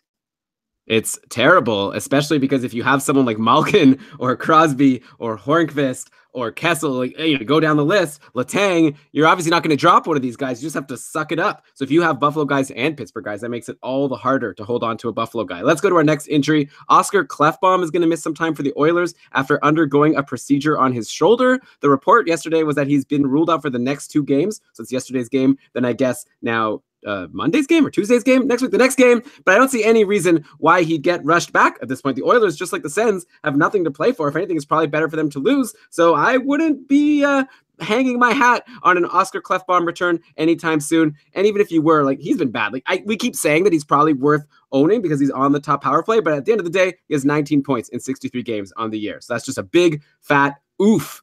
That's terrible. What a bad year for Oscar Klefbom. Let's try someone else. And yesterday, Brian, a guy named Ethan Baird took Klefbom's spot on the top power play, and he picked up a power play assist. And I'm getting deja vu right now because I remember on a previous episode where I was saying that we were all worried about Andrej Sekera stealing Klefbom's top power play spot for so long. And then Sekera came back. Klefbom ended up getting injured. And then it ended up being Darnell Nurse swooping in and getting the top power play spot for a bit. So it's always a surprise of which defenseman is going to be there on Edmonton is now. And now is no exception because it's not Nurse up there. It's Ethan Baird. So Brian, here we go. Who is Ethan Baird? Edmonton's got a nice 4-game schedule next week. They play Tuesday, Wednesday, Friday, Saturday. Is Ethan Baird worth a look? Ethan Baird is a 2015 fifth-round pick of the Edmonton Oilers out of Ochapowace, Saskatchewan. I hope I said that right. Ethan Baird is he's one of 6 players of Indigenous descent on an NHL roster at the moment. Carey Price, Jordan Nolan, TJ Oshie, Michael Furlan, Brendan Montour, the other 5. Ethan Baird, 20 years old now. He has 16 points in 34 games with AHL Bakersfield. This is his first pro season, and he's seeing steady power play time there. So that's a pretty good thing. And the Oilers, he shoots right-handed. They can use a right-handed shot on their blue line, and they can use some power play jump. So maybe he can offer that. I don't think it's impossible that Ethan Baird sticks in this spot for as long as it seems to be working. Jameson Wasiak, I hope I pronounced that right, at Dobber Prospects, sees him as a potential power play specialist within the next couple years. So this is his first good look at having that role.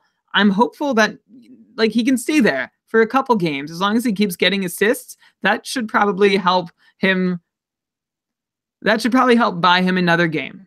Yeah, so the Oilers play Tuesday, Wednesday, Friday, Saturday next week. So you could at least try him out on Tuesday. If he does well, hold him for Wednesday, Friday, go from there. Or obviously lots of other options on Edmonton that might be available in your free agency. You have Darnell Nurse, who's pointless in 7 games, but still putting up good shot numbers. Too bad he has lost his claim for that top power play. He was getting some power play time recently. Chris Russell is always someone to think about. 18 blocks in 5 games since returning from injury, so he's good. Adam Larsson is back. He was gone for a bit. He went to Sweden for family tragedy, but he's back. And in his 2 games that he's returned for, he had 6 hits and 6 blocks versus the Islanders, and then 8 hits and 6 blocks and an assist versus Minnesota yesterday. So Larsson has been a peripherals beast. If you are replacing Oscar Klefbom in your lineup, maybe the easiest option is just to grab Adam Larsson if you're in a bangers and mash league and rake up the peripherals. And by the way, on Edmonton, Cam Talbot, we have to mention, he's been heating up. He's got 3 straight wins and great numbers lately. I've been hearing of him being dropped in a bunch of leagues. We had a question on our Facebook group recently of whether the guy should hold on to Varlamov or Talbot.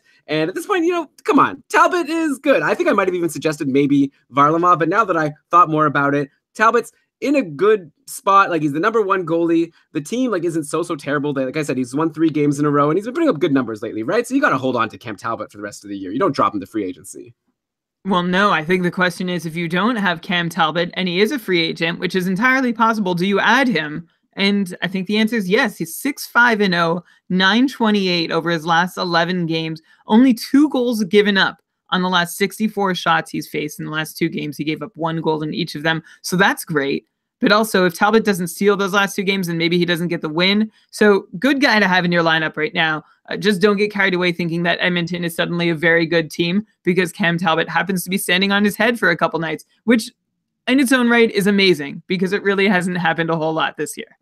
Yeah, always a great guy to own if your league count saves. And then as far as the other numbers, it could be a little bit up and down, but I'd be happy to have Cam Talbot on my team right now going into my fantasy playoffs and a really nice schedule for next week. Okay, next injury. Travis Zajac was injured on Thursday for the Devils versus the Jets, and he didn't play yesterday either. So, we mentioned Pat Maroon being on the top power play with Hall and company in last week's episode. And Maroon, if you picked him up, you got a power play goal and an assist in 3 games. So not so bad for a deep FA pickup. Maybe now, I don't know, should you consider Stefan Nosen, who took Zajac's top power play spot yesterday? I'd imagine probably not, right? You'd have to be in a pretty deep league to consider that, especially with the Devils having 3 tough road games next week. But I thought I'd mention really the guy on the Devils that at this point he's probably owned, if not like you really blew it, or someone really needs to go and grab him right now. You might be in a clown league. Sami Vatanen, he's up to 8 points in his last 9 games, 30 shots in that span as well. So over 3 shots per game over his last 9 games. Like I said, even providing a couple blocks almost every game, which is not something he was very reliable for on the Ducks. I can't wait, Brian, to discuss Sami Vatanen in our summer series of episodes. I wonder if he'll be over or underrated going into drafts next year. I could see arguments for both being the case.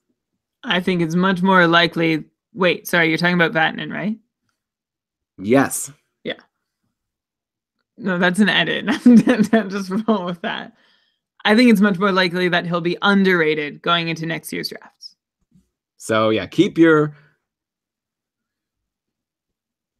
I guess the reason why he might be overrated is because he's on like such an amazing run right now. Like, I don't know if he's a top 10 defenseman in fantasy, but clearly Taylor Hall and Palmieri and all those guys on the Devils are really showing themselves to be capable of scoring. And Sami Vatanen seems to be locked in as that top power play defenseman. Though, of course, you never know. Stranger things have happened. Sometimes people get bumped, like Pietrangelo on St. Louis, who somehow was bumped by, I even forget his name right now. I always forget this guy's name. Vince Dunn. Vince Dunn. So who knows? But it seems like Vatanen's the guy there. Okay, let's go to outjuries now. We're finally through with the injuries section. And let's talk about Ryan McDonagh, who finally made his debut for the Tampa Bay Lightning yesterday. He was saddled at even strength with Dan Girardi, another former Ranger. Brian, we forgot to mention when Ryan McDonagh went to Tampa that he was going to be reunited with his old friend from the Rangers. We have to get out. Remember we were once talking about how we were going to make a big whiteboard and connect all the players and who they're friends with? We forgot about that connection. The friends map, yes, but we did not forget about that connection. I mentioned it last week when you asked me where do we think Ryan McDonagh slots in. Oh, but did you mention that they used to play together? Yes. Oh, okay. I'll go back and listen, and then I'll get back to you. Anyways, McDonagh didn't have a very good return. He had no power play time, unfortunately. Sergachev kept the second power play unit job with Yanni Gourde and Tyler Johnson, JT Miller, and Braden Point, which, by the way, sounds like a pretty good second power play unit. Like, that could be the top power play unit on a lot of teams. And also, McDonagh, he had a pretty unremarkable name in terms of stats. He played 19 minutes and 15 seconds, no points, 1 shot, 1 hit, 2 blocks. It's just 1 game, though. Brian, are you putting any stock into this 1 game? Like, I'm curious, how much rope would you give a Ryan McDonagh going into a playoff matchup? Like, let's say if he goes pointless on Tuesday versus Ottawa and he doesn't get power play time yet again, the Lightning don't play again next week until Saturday and Sunday versus Boston and Edmonton. So I wonder if it's worth holding a non-power play defenseman if he doesn't do anything on Tuesday for the whole rest of the week just to get a couple weekend games.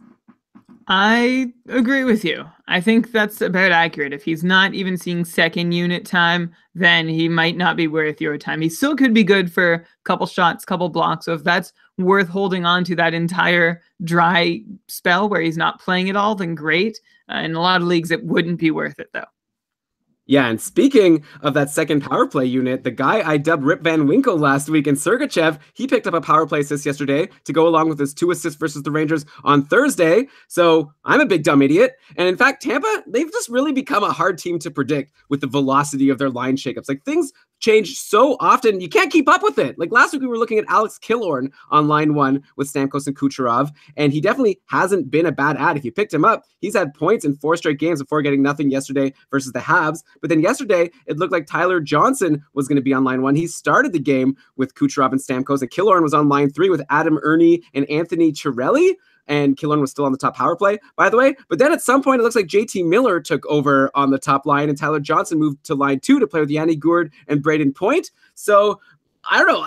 Looking at it all now, I guess JT Miller might be the obvious ad for Killorn if you're still holding on to Killorn and Miller is available. If Miller's going to be the guy playing with Stamkos and Kucherov, that would be really good. And JT Miller, he had an assist yesterday. He has 6 points in 6 games on Tampa, so he's been really good. Meanwhile, Tyler Johnson, though, he has points in 3 straight games after going cold for a bit, but if he's bumped from the top line, who knows?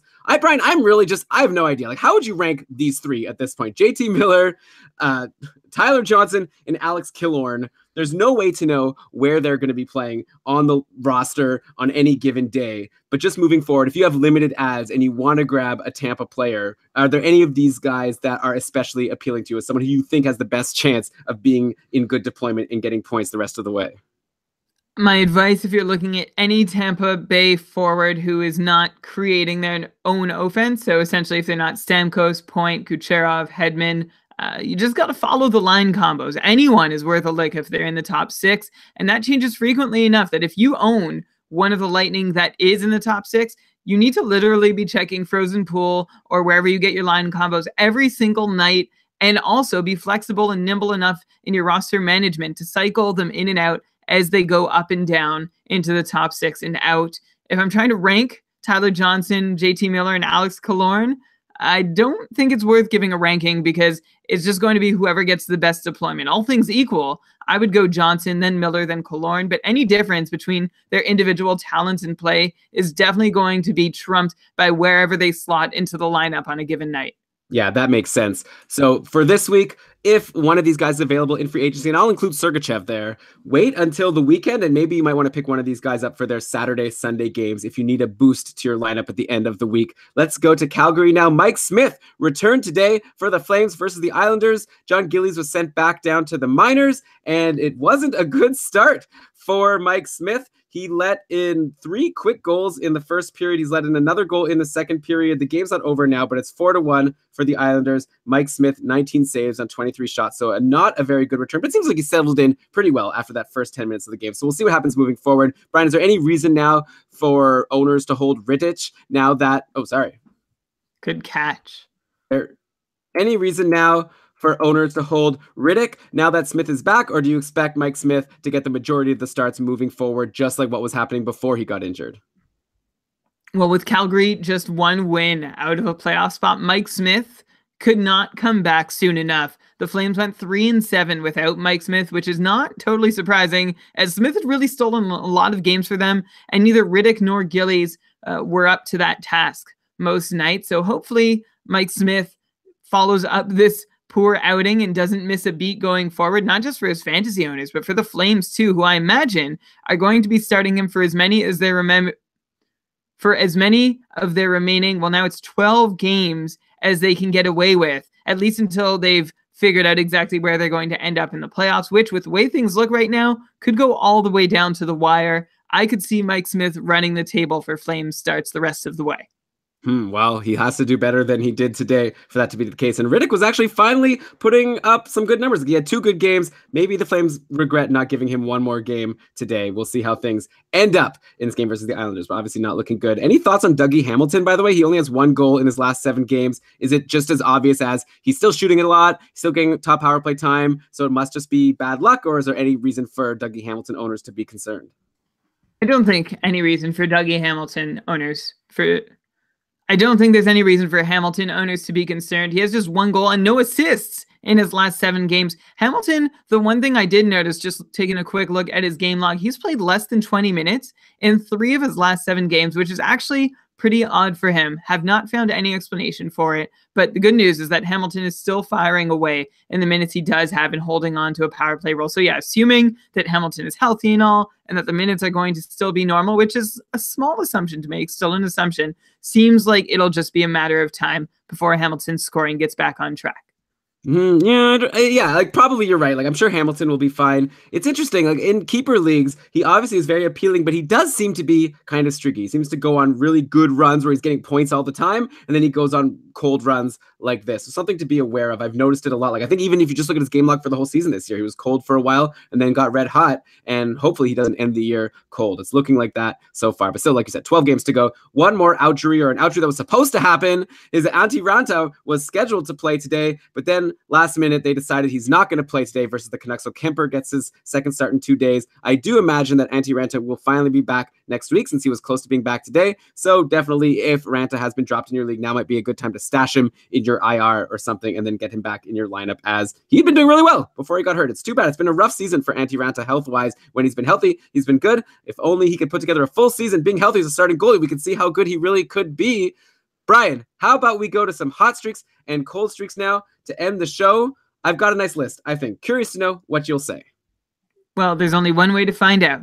Here we go. Lots of players heating up on the Columbus Blue Jackets lately. This is an easy one to start because none of these guys are probably going to be available in anyone's league. So it's more just like Brian wanted to just chat about the Columbus Blue Jackets. But Artemi Panarin, 10 points in his last 7 games. And I just picked last 7 games just because it was an easy thing to look. He's been good for a while back now. His line mates at even strength and on the power play, Cam Atkinson and Pierre-Luc Dubois, are also rolling right along with him. Then you have Seth Jones. He's been a beast On D, he's had 2 straight multi-point games now, 10 points in his last 8. Even Zach Werenski, who we were down on, he's been getting in on the funny, has 6 points in his last 6 games. None of these guys are likely available. But if one is, I'd imagine you got to grab him, even if it's only a 3-game week this week, right? Like maybe Pierre-Luc Dubois could be available. And I think right now you got to add him on the top line and top power play with red hot Artemi Panarin. Panarin is for real. All those concerns about him not being able to produce when he's not playing with Patrick Kane, those are old conversation topics. Like no one asks about that anymore.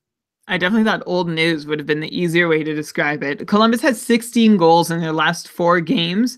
So they're not going to keep scoring at that clip, getting all these guys, all these points. But even so, some of them, like the ones you mentioned, Elon, can keep up the momentum that's begun. Pierre-Luc Dubois, you're right, could be available as a free agent in your league. If he is, you should be interested. And maybe I'll throw another name out there that you haven't yet, Elon. Alex Wenberg, assists in 3 straight games, but of course, either 1 or 0 shots on goal in like every game he plays. So maybe that's a deal breaker for you. One guy who has not gotten in on this action, Nick Foligno. Just 1 goal in his last 8 games and only 3 shots in his last 3. Ice time is in uncomfortable territory too. He's snoozing, but I really hope he's not on your roster.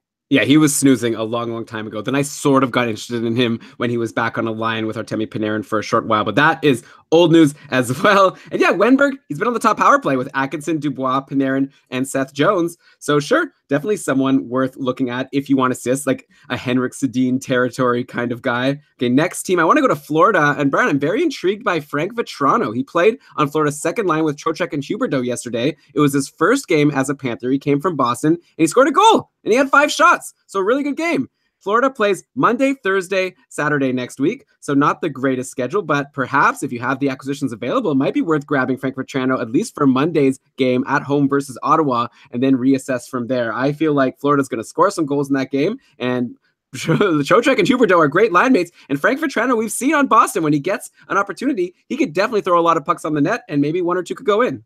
Yeah, those numbers you're citing are like new Bruin Frank Vatrano numbers. Now we're seeing his new Panther, Frank Vatrano. Vatrano actually played a career-high 19 minutes and 5 seconds in his Florida debut, which is a big deal for a guy who hadn't even been above 15 minutes in nearly a full calendar year. Not to mention, healthy scratched plenty of times along the way. That nugget, by the way, from Matthew DeFranks at the Sun Sentinel.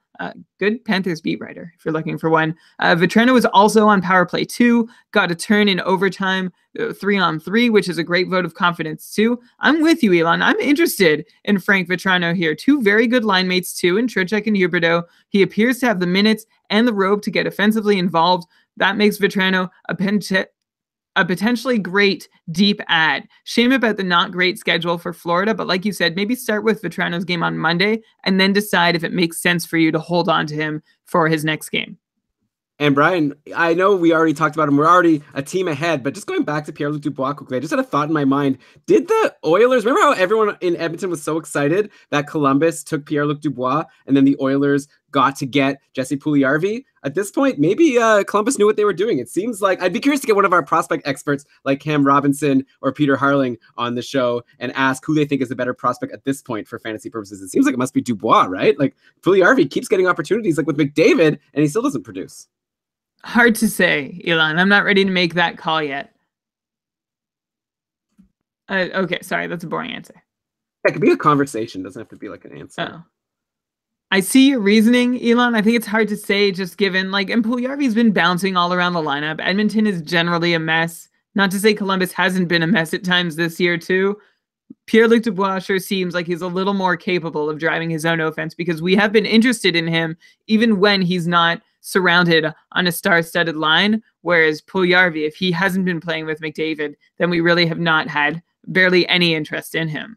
Yeah, I was listening to the TSN Hockey Analytics show today, and they were talking about how Edmonton overall, like no one on Edmonton, aside from Leon Draisaitl, does anything when McDavid is not on the ice with them. So Jesse Puljujarvi, he could join the club. But okay, Brian, let's now go to another hot streak in New York, Ryan Spooner has continued his amazing streak. He had 2 assists versus the Panthers yesterday. He, Hayes, and Zuccarello have been great together and are looking like fantastic streamers right now. The Rangers have Carolina and Pittsburgh on Monday and Wednesday next week. So one of those guys could make for a nice early week stream. I think I'd want any of those guys, that's Spooner, Hayes, and Zuccarello. I don't want any of those guys over Pavel Buchnevich at this point. Buchnevich is pointless in 3, and he was on line 3 yesterday. He was bumped from the top line for Jesper Fast. Oh, okay. I guess that's my cue. I wrote agreed in my notes. I said I would want any of those guys over Buchnevich. Yeah. Agreed. And I would also want Chris Kreider. Said it too quickly after I was talking. We probably were talking at the same time. Okay. I am in full agreement with you, Elon. I would also want, I just bring this up because we were talking about Kreider and Buchnevich on the last show. I'd prefer Kreider to Buchnevich too. 4 points in his last 5 games. Only 9 shots though, so that's not great. Only 9 shots though, so that's not too great. Okay, well, since you brought him up, I wasn't going to do this to you, but how do you compare Kreider to, like, Ryan Spooner, who's on fire right now? Kreider's still kind of sputtering along. He's okay, but Spooner's really on a good hot streak, but Kreider's on that top line, top power play, though. Is it even the top line and top power play? It seems like the Rangers are playing the Spooner, Zuccarello, Hayes line and their power play unit pretty much as often as the Zibanejad group. Yeah, I don't think Kreider is worse than Spooner, Hayes, Zuccarello, or maybe Zuccarello, but not worse than Spooner or Hayes. But I don't know that he's better either. I think it's a pretty equal top 6 right now. Top power play, second power play. You probably just want a guy and hope that that is the guy who cashes in on whatever the next Rangers goal is. They haven't been scoring a lot lately either. Yeah, but they do have at least Monday, Wednesday, Carolina, those Carolina goalies, they don't know how to stop the puck. And then Pittsburgh, we'll see on Wednesday. But it could be a nice early week stream, like I said, if you want to strategize and get a couple of games early from a Rangers player. Brian, who's this guy on the Islanders? Chris Gibson. He's getting his 2nd start in a row today for the Islanders. Looks like he's going to get the win. Calgary just scored, so it's 4-2 with 10 minutes to go. But overall, Chris Gibson, let's see. Today he's, 42 saves on 44 shots. So that's a 3rd really good game for Christopher Gibson, who also had a 3-2 overtime loss to Pittsburgh, and he had a shootout loss to Edmonton on Wednesday. And after those 2 games, his save percentage was .953. And it looks like it's going to stay around there after today. So, Brian, my questions to you are, does Chris Gibson have a strong pedigree as someone we're expecting to be a future starting NHL goalie? Like, is he actually a good goalie? And like, question number 2, could you see him taking over the starting net for the rest of the season? Like, Yaroslav Halak has been very, very bad, and Thomas Greiss is injured. And so it seems like the door is open for Chris Gibson to get some rope, at least until he slows down. And I guess my 3rd question is this guy related to John Gibson? Christopher Gibson is not related to John Gibson, but he was picked in the same draft, 3rd goalie off the board in 2011, taken by the LA Kings in the 2nd round. Christopher Gibson was picked 10 spots after John Gibson and 11 spots after Magnus Hellberg. How about that? Nashville drafted Magnus Hellberg, passed on John Gibson. Can you imagine? I don't know that would have meant anything. Anyway, Christopher Gibson, he's a December baby. 2011 2nd rounder, I just said. He's just recently turned 25. The Finnish netminder not doing anything special in the AHL this year, nor has he since starting half of the Marlies games back in 2014-15. Christopher Gibson also does not have any kind of pedigree, but at this point, why not try him out? Halak, like you said, Elon, has been very, very bad.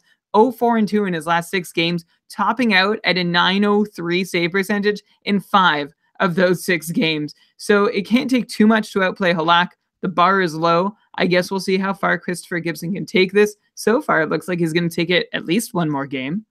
Yeah, I'd imagine for next week, if you have Halak, you could probably drop him for Chris Gibson or like Grubauer, as we discussed at the beginning of the show, or maybe a Kari Lettinen. Like, it doesn't seem like Halak is worth holding right now because Christopher Gibson is rolling and he's going to roll to another win today for the Islanders, unless the Calgary Flames totally blow him up in the final 10 minutes of the game. Brian, let's end the show with a cold streak in Tyler Toffoli, who I thought would benefit from Jeff Carter returning, but instead is a sad, pointless in 3 games with only 5 shots overall in those 3 games. LA has such a great schedule next week, including Monday, Tuesday games. I added Tyler Toffoli on Thursday to get his 4 games in 6 days, and now so far 2 games, I got nothing. This is a shallowish league. I could have added a lot of other good players. Do you think that Tyler Toffoli is going to continue to let me down, or do you think he can pick it back up next week with his nice centerman in Jeff Carter?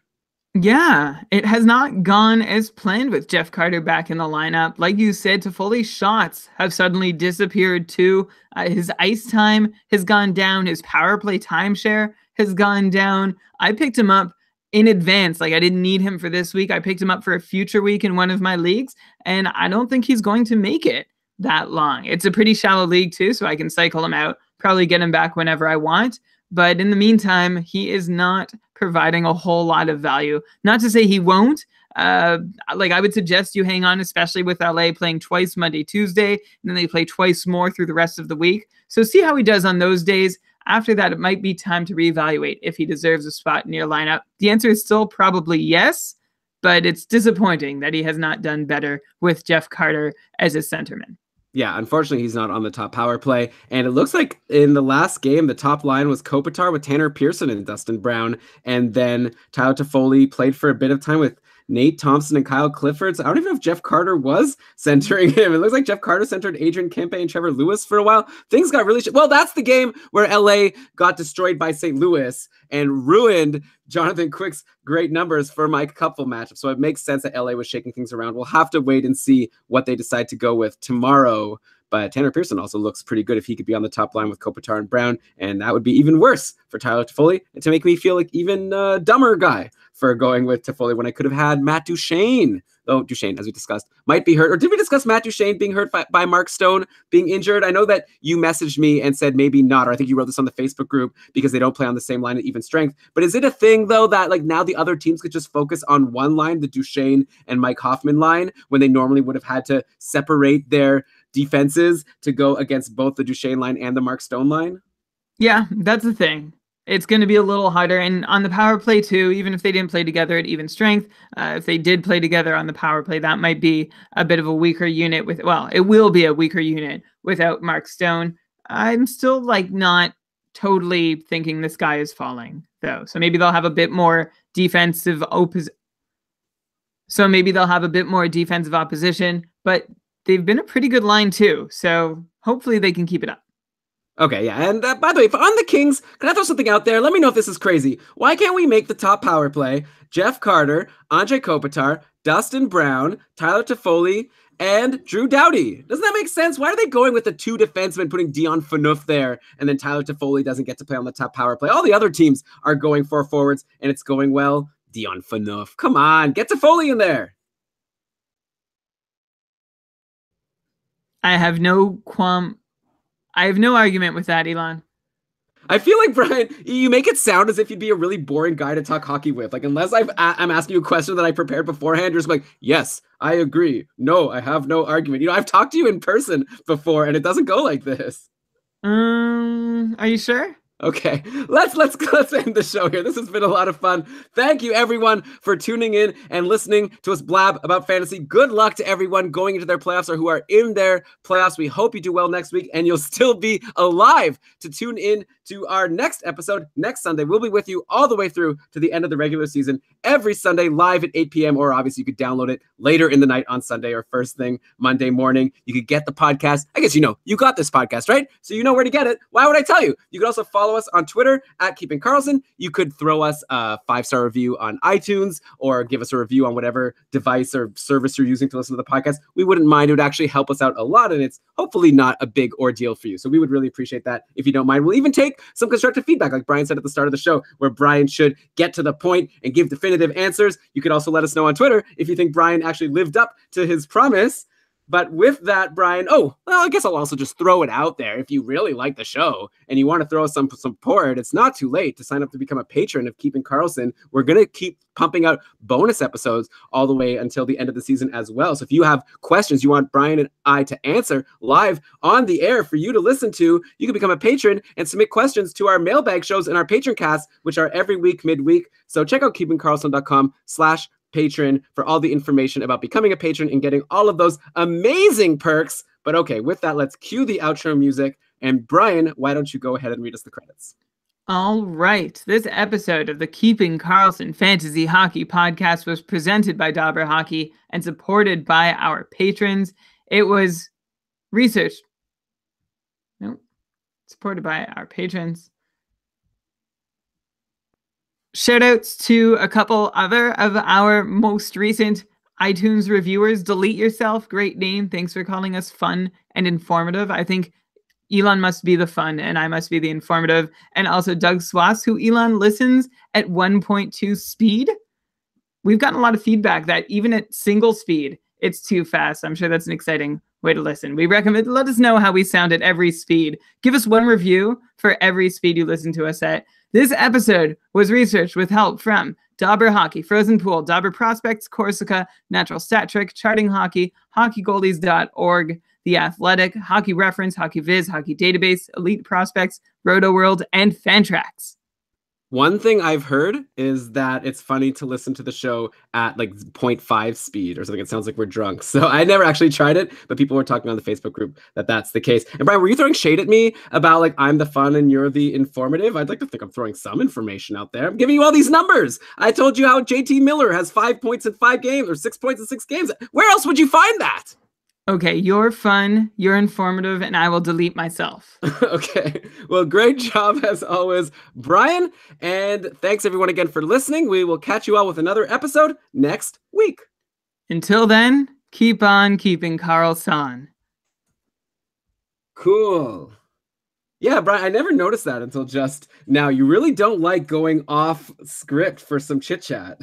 I'm just not. I like to really have my. If I'm gonna say something like in our podcast's context, I like to be able to back it up with evidence. Casually, like if we have like a meetup or something, I will share every ridiculous opinion that I might have. On the mailbag show, I think I let loose a little more. Yeah, but I like to be able to say I had like I don't like when people like babble with like one of the things I think we do well on our podcast that other media sources don't do is they babble without, any sort of data or evidence. So I don't want to do that. That's fair. That's cool. Look at you. You have integrity as a journalist, and I appreciate that. So that's ridiculous. Did you not want me to bring up like random questions that I think of? No, it's great. I also think you would probably get a better answer at the front of the show than at the back. Yeah. Oh, maybe we should record earlier. You're a tired guy. I just think like a 90-minute show is like straight through wall to wall. It's a lot. It's a lot of thinking. But it's not really because you wrote everything out beforehand. So you're not really doing any thinking for the most part. That's true. But considering like that I spent hours writing it out beforehand too. Huh. Maybe you should drink a Red Bull or something. You've suggested that before. So wait, you wanna ask me more unscripted questions? No, I don't know. I'll just keep doing what I'm doing unless you tell me that you don't like it. No, I don't mind it. So as far as our matchup goes, we're now only winning by less than 3 points, 2.7 or even 2.3. Yeah. And we have Sedin versus Stepan, Domi, and Edler, and a lot of guys. We're in big trouble. We're gonna lose. We need Sedin or Tavares to do something. Hornqvist had a goal disallowed. That would have finished us already. This is so terrible. Everything went wrong this week. Well, Nick Leddy has an 8-point night. That's annoying. Yeah. Meanwhile, Alex Ovechkin gave us like 0.5 points on the week. Nick Leddy in his like previous like 9 games had like 8 points total. And like before this week, and now he's a superstar. Yeah.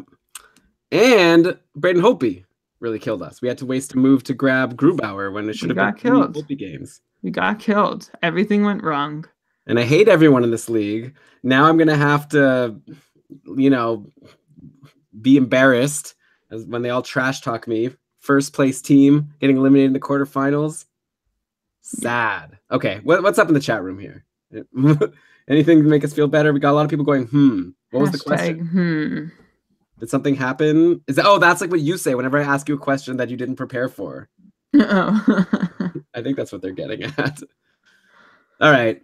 Well, I guess we could just end it then. Nice chatting with you, friend. And talk to you later. Bye, everybody. Thanks for listening. Nice chatting with you too, I guess. Okay. Bye. Bye.